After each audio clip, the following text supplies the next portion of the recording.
Puis le cheikh a dit, les impuretés sont l'urine de l'être humain et ses selles. L'urine de l'être humain et ses selles sont impures, selon l'unanimité.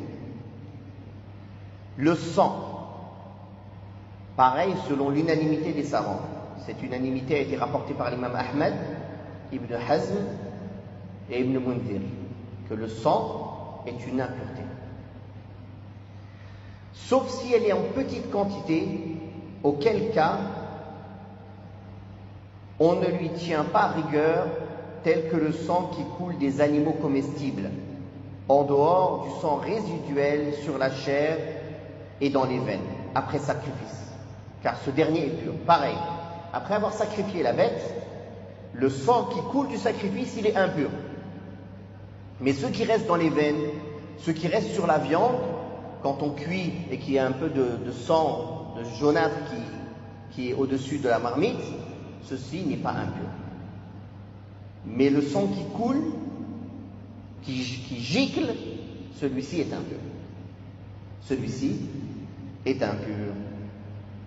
Aussi, parmi les impuretés, il y a l'urine et les fientes, les crottins, des bêtes interdites à la consommation. Toutes les bêtes interdites à la consommation, leur urine et leurs fientes, leurs crottins, sont impurs. Parmi les impuretés, il y a les fauves. Les fauves sont impurs, comme les bêtes mortes. Parmi les impuretés, il y a les cadavres, les bêtes mortes qui n'ont pas été sacrifiées, sauf l'être humain, ainsi que celui des créatures qui n'ont pas de circulation sanguine, comme les insectes volants ou autres, ni le sang des poissons, qui n'est pas impur, ni le sang des sauterelles, car ces dernières sont pures. Donc ici on parle des bêtes mortes. Que veut dire une bête morte? Une bête morte, c'est une bête qu'à la base on a le droit de manger. On la différencie de ce qui a été dit tout à l'heure, l'urine et les fientes, des bêtes interdites à la consommation. Donc les bêtes interdites à la consommation, quoi qu'il en soit, elles sont impures, même si elles sont égorgées. Pareil, les fauves, qui font partie des bêtes interdites à la consommation, que ce soit les fauves ou les oiseaux carnassiers, qui sont interdits à la consommation.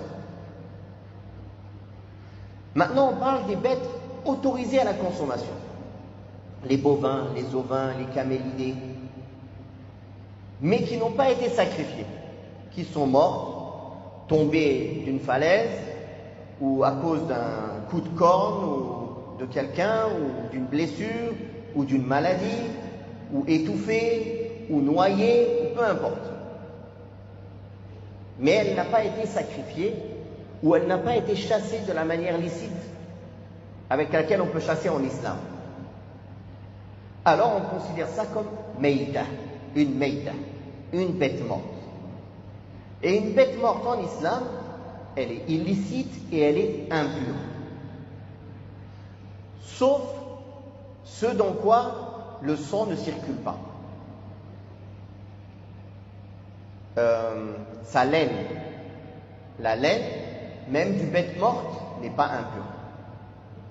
Les cornes d'une bête morte ne sont pas impures. Les plumes d'une bête morte ne sont pas impures. Parce qu'il n'y a pas de circulation sanguine qui nécessite un sacrifice pour ces parties de la bête morte. Par contre, la peau de la bête morte, elle est entre les deux. C'est la limite entre la chair et les plumes ou les poils ou la laine.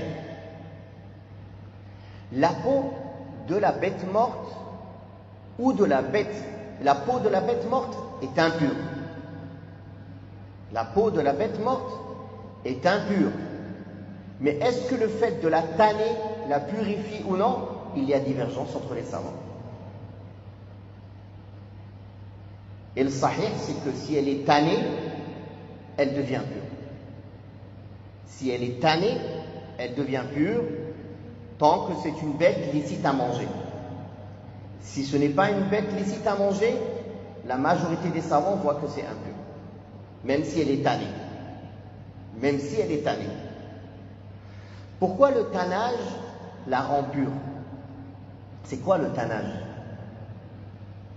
Pour ceux qui connaissent, qui ont déjà fait ça avec la peau des moutons de l'Aïd, ou qui ont vu leurs grands-parents ou leurs parents faire ça, on retourne la peau du côté de l'intérieur, on y met du gros sel, on le laisse parfois on le laisse macérer, après on revient avec une pierre avant, on frotte l'intérieur, on frotte, jusqu'à enlever tous les morceaux de chair. Et qu'il ne reste que la peau. Donc, toute la partie de chair a été enlevée. La partie qui nécessitait d'être sacrifiée, n'est-ce pas? D'être purifiée par le sacrifice. Donc maintenant, ce qui reste n'est que la partie extérieure, car la partie intérieure a été purifiée de son impureté, qui était la chair. Barakallahu fikum. Donc le tannage, comme il est venu dans le hadith sahih, toute peau qui a été tannée devient pure. Toute peau qui a été tannée devient pure.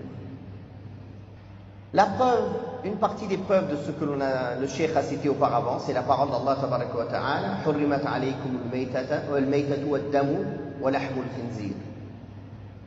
Il vous a été rendu interdit la bête trouvée morte ainsi que le sang. Al-Ma'idah, verset 3. Le prophète sallallahu alayhi wa sallam a dit: le croyant ne devient jamais impur. Le cheikh ici, il a cité un autre hadith: le croyant mort ou vivant n'est pas impur. Ce hadith, il est mawqouf. C'est pas une parole du prophète sallallahu alayhi wa sallam, mais c'est une parole d'un compagnon. Et quoi qu'il en soit, les savants disent que le corps de l'être humain n'est pas impur, croyant ou mécréant. Le corps de l'être humain n'est pas impur, croyant ou mécréant. C'est important à savoir. Aujourd'hui, quand on implante un rein ou un cœur ou un membre d'un mort sur un vivant, si on dit que c'est impur, c'est-à-dire on lui a implanté une impureté, ça pose un problème. Alors, alhamdulillah, tout ce qui est les parties du corps de l'être humain mort ne sont pas considérées comme impures.